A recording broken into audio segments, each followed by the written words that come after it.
Morning, everybody. Happy Wednesday. It's a really windy day here in Halifax. Yesterday was crazy wind as well. But I hope everybody's staying safe and having a good week. Just want to touch a little bit on stress and eating out of boredom. As we all know, and we're looking towards a diet plan, we're here for a reason. Most of the time it could be we're just overeating. We're ready for a fresh start. We want to feel better. I'm comfortable now with the weight I'm at. I'm still a bigger guy, but I still would like to lose a few more pounds. But it took a while to get me here. When I first started back 2 years ago on the WW plan, I was having a hard time sleeping at night. I was 60 pounds heavier than I really needed to be. That was hard on my knees and hard on my back and hard on my neck, everything. When you're carrying that kind of weight, you can imagine like the pressure that's on all those joints.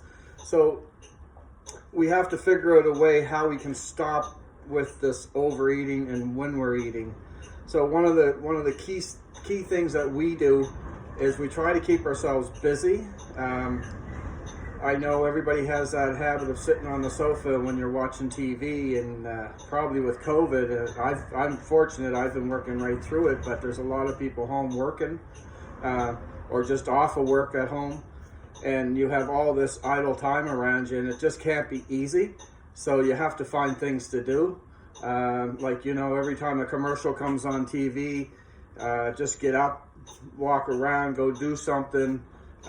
Without going to a cupboard or a fridge, because eating out of boredom is really unnecessary. When you're eating out of boredom and you're eating the wrong foods, if you're just carb loading, you're always wanting to eat something else in a little while. So you have to make sure if you're going to eat something in your meals, you have to put some protein in there and something that's going to sustain you over a period of time. Your sugars, your whites, like your breads and pastas and all that stuff, have to be, if you're going to eat it, you have to eat it in moderation. Like you can't eat it every day. You can't have pasta and potatoes every day.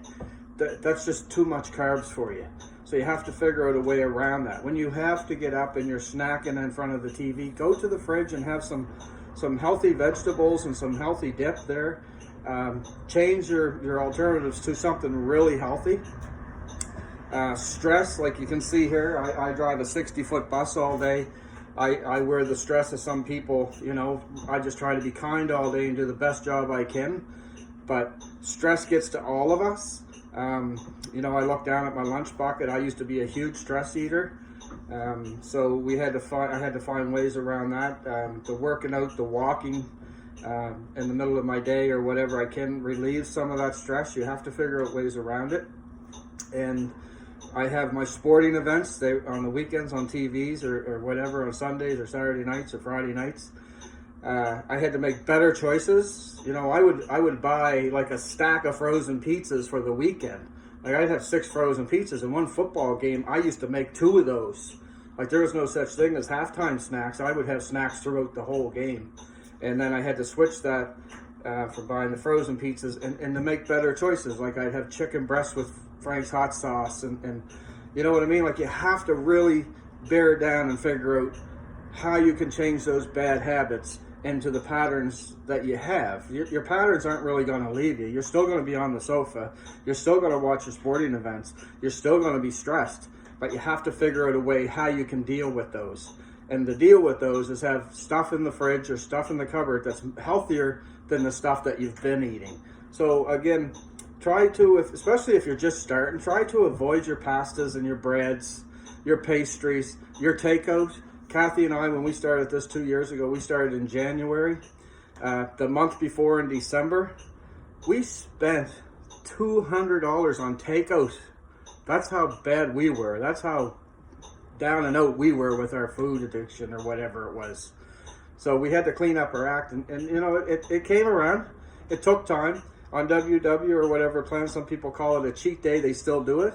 I recommend don't start those cheat days until you really get a good baseline going of your really healthy food. anyway, that's about enough about stress and boredom and whatever else. I'm just trying to help you.